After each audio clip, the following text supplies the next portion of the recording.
Graça e paz, graça e paz. Bom dia, Deus abençoe a todos. Manhã de segunda-feira, estamos aqui com o livro do profeta Isaías, no capítulo 53, que fala do servo sofredor. Nós temos muitas perguntas e acreditamos que Deus tem a resposta. E a resposta de Deus, ela se manifesta na pessoa de Jesus Cristo. Jesus é a resposta de Deus para toda e qualquer aflição ou necessidade humana. Vamos à leitura do texto. Ora, quem creu em nossa pregação e a quem foi revelado o braço do Senhor, ele cresceu diante dele como um broto tenro e como uma raiz saída de uma terra árida e estéril.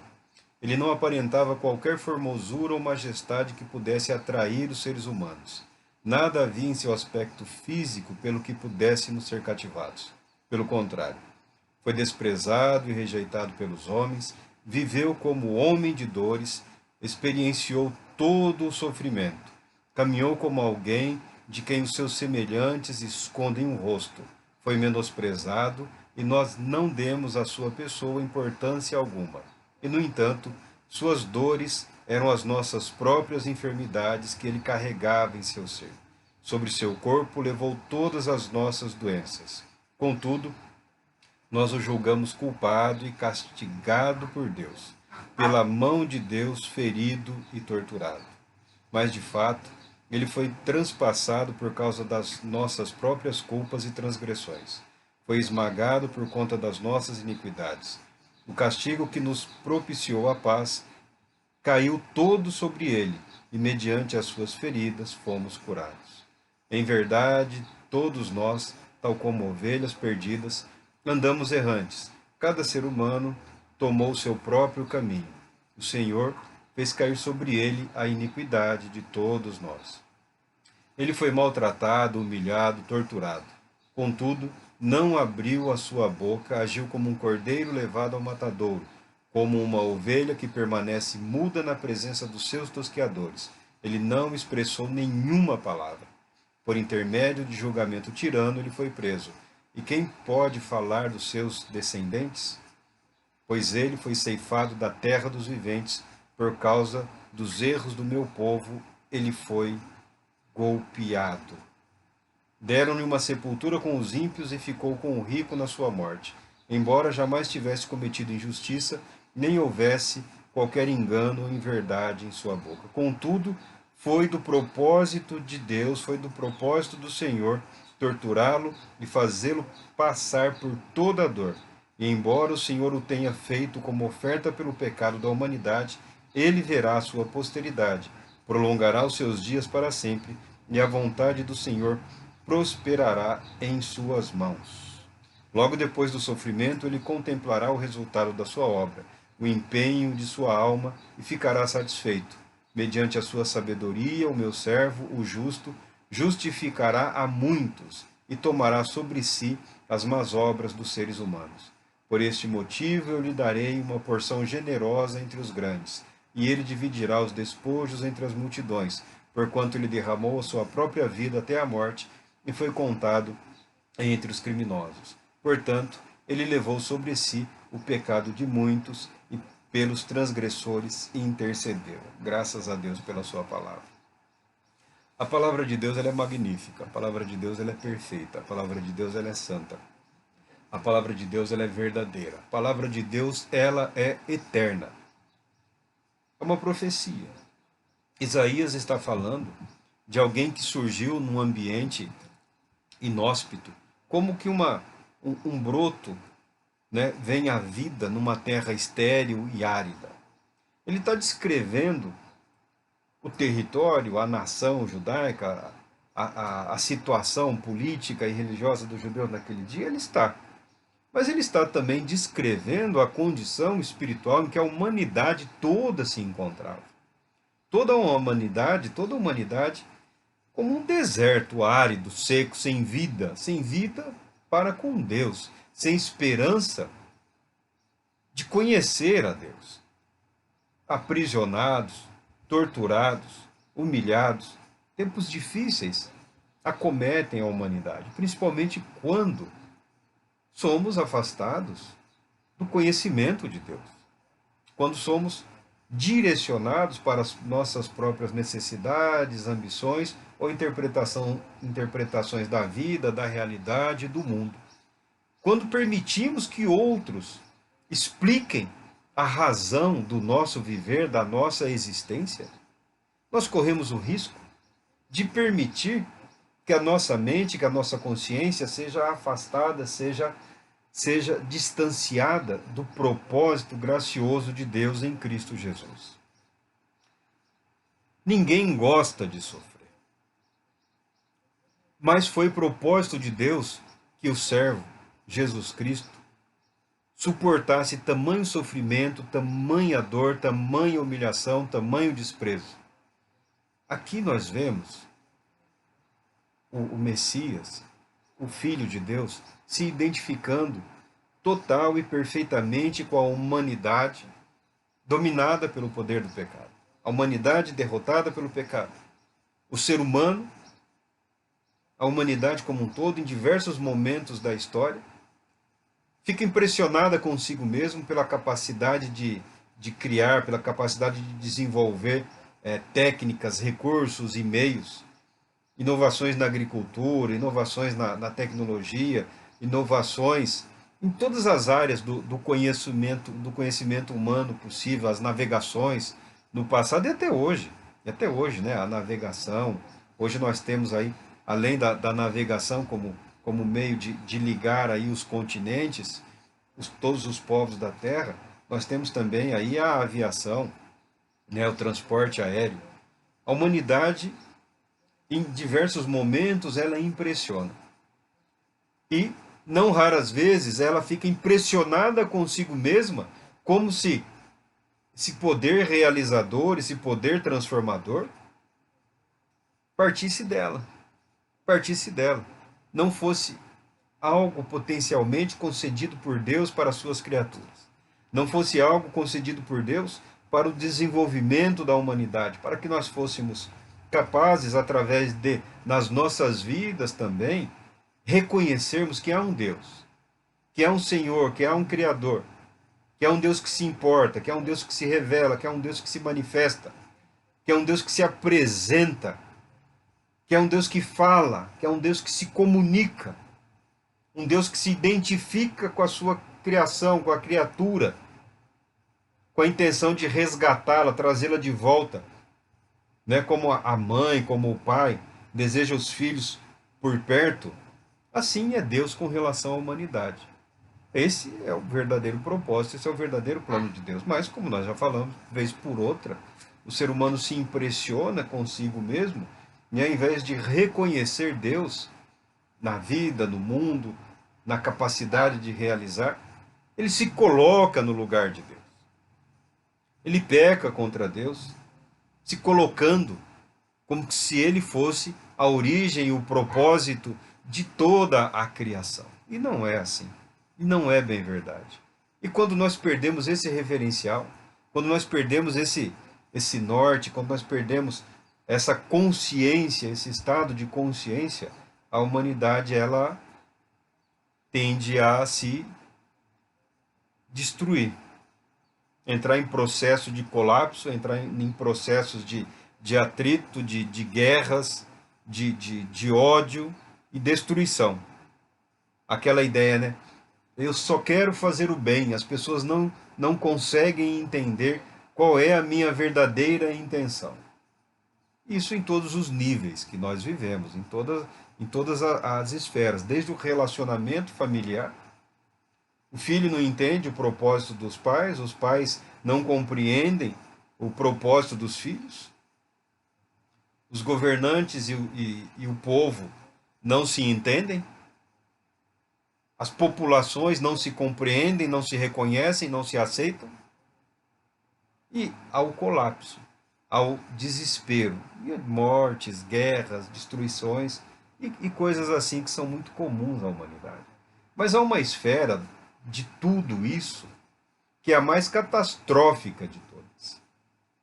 Porque nós sempre queremos e usamos, porque é mais fácil, porque é mais cômodo, usar os relacionamentos humanos, pai, filho, né?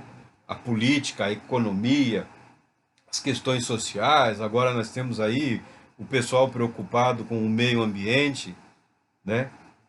Pouco preocupado com os humanos que ocupam o ambiente, mas preocupados aí com uma reserva mineral, uma reserva hídrica, uma preocupação até certo ponto válida. Mas fica preocupante e fica um tanto quanto constrangedora quando se percebe que o interesse de alguns, né, no que diz respeito à preservação ambiental, é garantir um futuro para poucos. Então lá do outro lado do mundo, alguns lá, né, em berço esplêndido, lá naqueles blocos de neve lá, tudo gelado, tudo congelado, preocupados com o nosso meio ambiente aqui. Estão pensando no espaço para eles, né? E pouco se importando como se vive aqui. Pouco se importando com a nossa luta, com a nossa realidade, quais são os nossos problemas. Vamos salvar o meio ambiente. Como se o ser humano fosse capaz, por si só, de salvar alguma coisa. Não, nós não somos capazes de salvar. Nós não somos capazes de salvar. Podemos ser capazes de preservar algumas coisas. Preservar, talvez. Salvar, não. Por quê? Qual é o ponto da tragédia? Porque tudo que explode do lado de fora, tudo que demonstra essa fragilidade, essa desestruturação, né? Esse estado de uma aparente confusão, de anarquia, que a impressão impactante de que a qualquer momento tudo pode desmoronar.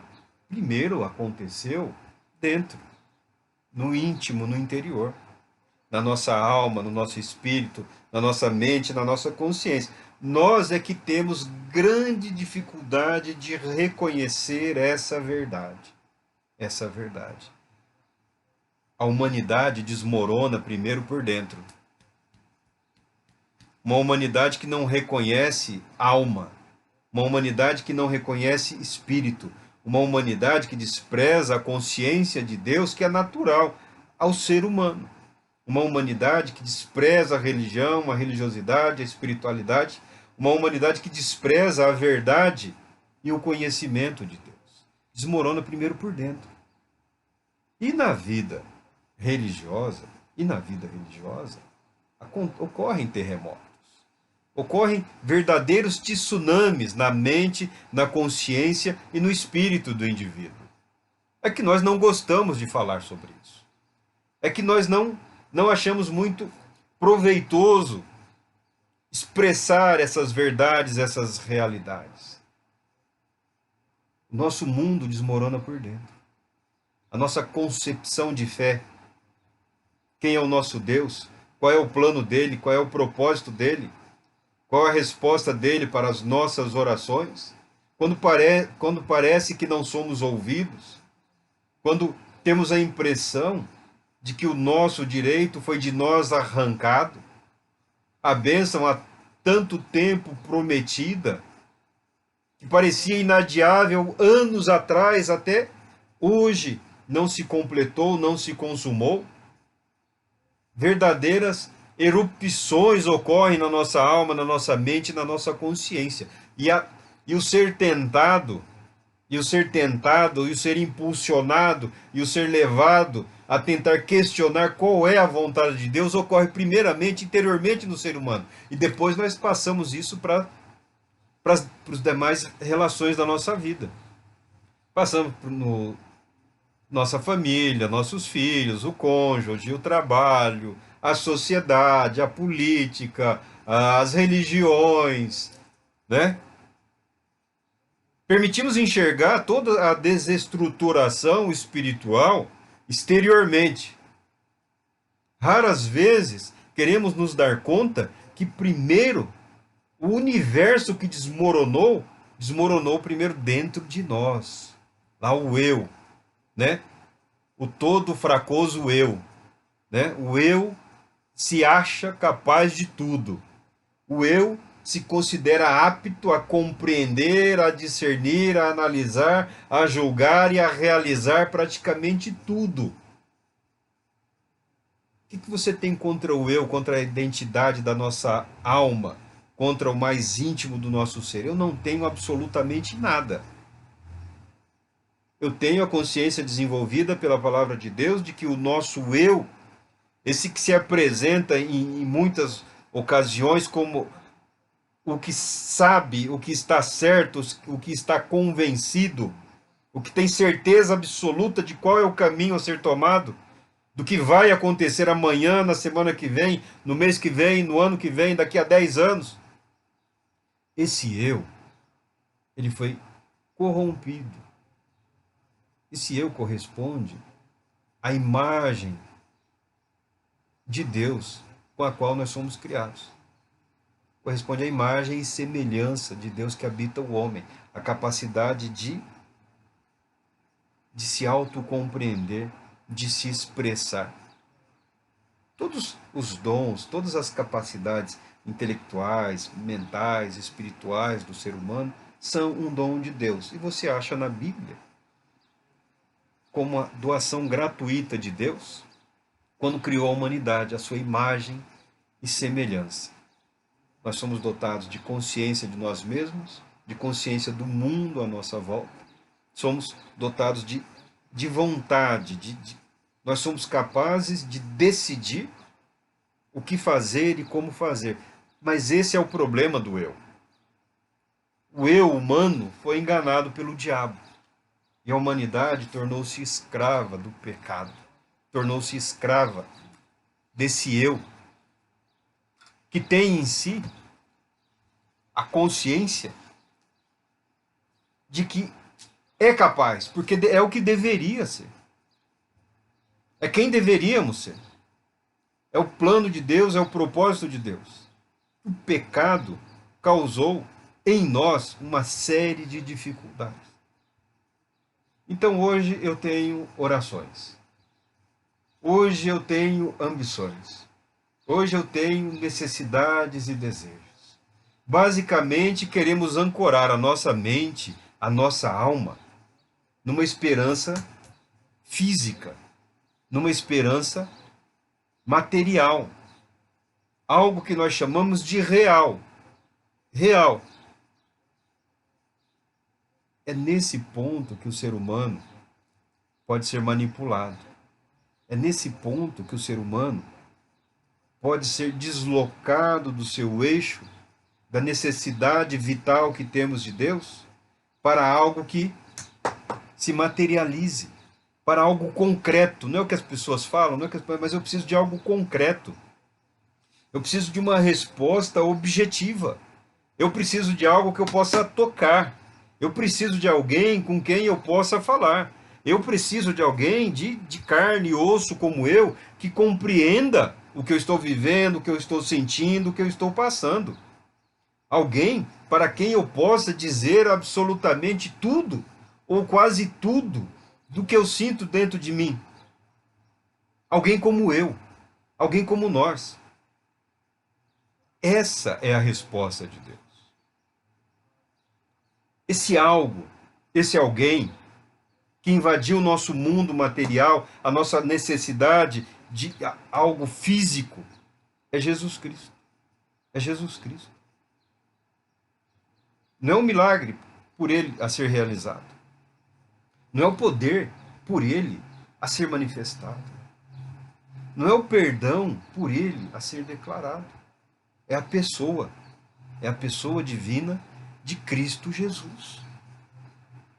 Ele é a resposta a todas as nossas orações e preces, principalmente aquelas que nós não conseguimos pronunciar, porque não encontramos na nossa mente, na nossa consciência ou nos nossos dicionários palavras adequadas, palavras suficientes para declararmos diante de Deus, ou do terapeuta, ou do pastor, do padre, do psicólogo, seja lá quem for, o que se passa dentro da nossa mente, da nossa alma. Aí a pessoa recorre a símbolos, recorre a sonhos, recorre a sortilégios, recorre a profecias, recorre a revelações humanas, a teorias psíquicas, teorias místicas.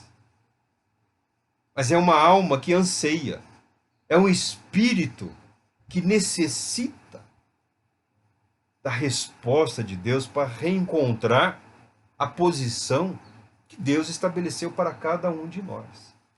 E a resposta de Deus a essa oração que nós não sabemos como fazer, a essa dor, a essa angústia, que nem sempre nós conseguimos expressar, está aqui. Está aqui o profeta Isaías. Séculos antes da manifestação gloriosa, da vinda do Filho de Deus, Jesus, o Cristo, o nosso Salvador, o nosso Redentor, o nosso Senhor, Isaías, contemplando todo o sofrimento daquele que tinha o direito de reinar, de governar, sendo tratado com desprezo e humilhação. É claro que captando elementos da sua própria vida, da sua própria realidade, o Espírito de Deus capacitou Isaías a expressar nessas palavras a resposta de Deus à nossa aflição. Nós queremos apresentar a nossa dor. E no sofrimento, na dor, no desprezo, na humilhação que Cristo Jesus sofreu, ele se identifica com tudo o que nós passamos, sentimos e desejamos expressar e não temos necessidade. Você não precisa entrar num processo de autopunição ou de autodestruição para ser ouvido por Deus. Os céus já ouviu a sua prece antes de você pensar em voltar-se para Deus. A resposta já estava pronta. Antes que você soubesse que você pode orar ao Senhor, o Criador, a resposta já estava aqui, na boca do profeta, através da boca do profeta. E, no entanto, suas dores eram as nossas próprias enfermidades que ele carregava em seu ser. As nossas. Todo sentimento, toda emoção, toda angústia, toda aflição, toda privação, toda negação de alegria, de paz, que nós podemos suportar nessa vida, estavam em Cristo Jesus. Mas não é a minha, não é a sua, não é a de nós dois, nós 5, 50, 500 ou 1 milhão. Ele suportou as dores de toda a humanidade. De toda a humanidade. Do primeiro e do último homem que virá à face da terra. Por isso ele é o Cordeiro de Deus que tira o pecado do mundo. Por isso ele é o Cordeiro de Deus que nos traz a paz. Porque ele é o Cordeiro que sofreu a condenação pelos nossos pecados. Quando nós confessamos o bom nome de Jesus Cristo, ao mesmo tempo em que reconhecemos que sobre ele todo o mal, toda a maldade, toda a angústia, toda a aflição, todo o pecado foi castigado, punido. Nós recebemos de Deus todas as bênçãos, a justificação, a santificação, o perdão, a restauração, a restituição. É difícil para nós entendermos isso. É difícil para nós compreendermos essa realidade, essa verdade. Porque quem nós somos em Cristo Jesus não se manifestou. Não se manifestou completamente. Nós vivemos, nós experimentamos pela fé. Alguma coisa da alegria, alguma coisa da graça de Deus, alguma coisa do amor de Deus, alguma coisa desse estar envolvido pelo Espírito Santo que cura, que sacia, que alivia as dores, as aflições e a angústia. Nós experimentamos nesta vida em várias e determinadas ocasiões. Mas nós não experimentamos tudo porque continuamos sofrendo. Continuamos sofrendo as consequências de um pecado que já nem tem mais o poder de nos condenar. Mas sofremos. Porque o mundo está debaixo dessa condenação. O mundo está debaixo dessa condenação.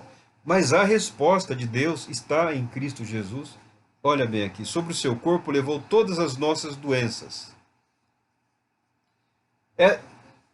Eu falei, é difícil compreendermos É difícil aceitarmos. Porque toda doença de toda a humanidade foi curada em Jesus Cristo. E ainda assim, nós adoecemos, nós envelhecemos e nós morremos.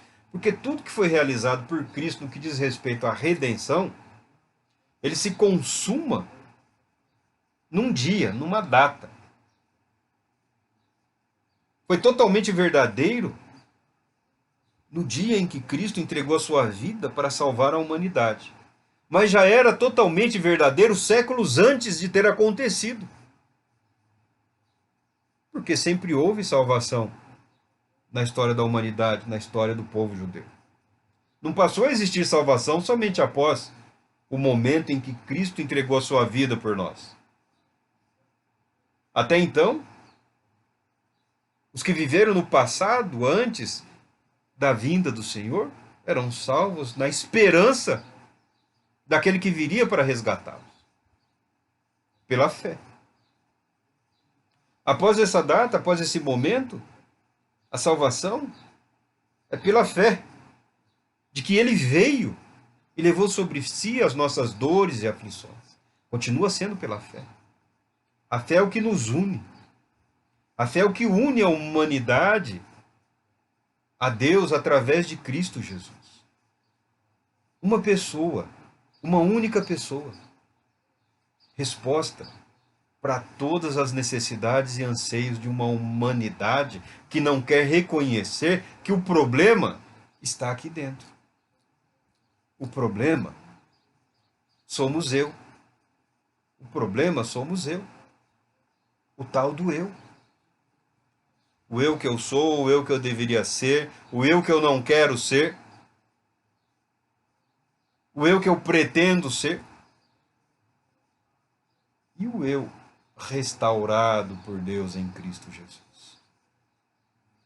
E a nova vida que se manifesta com o intuito, com o propósito de glorificar única e exclusivamente a Deus através de Cristo Jesus. Pela fé, nós experimentamos da graça, do amor, do perdão, da cura, da libertação, da pacificação, da transformação da nossa mente, da nossa consciência. A consciência humana, a consciência cristã, é um espaço.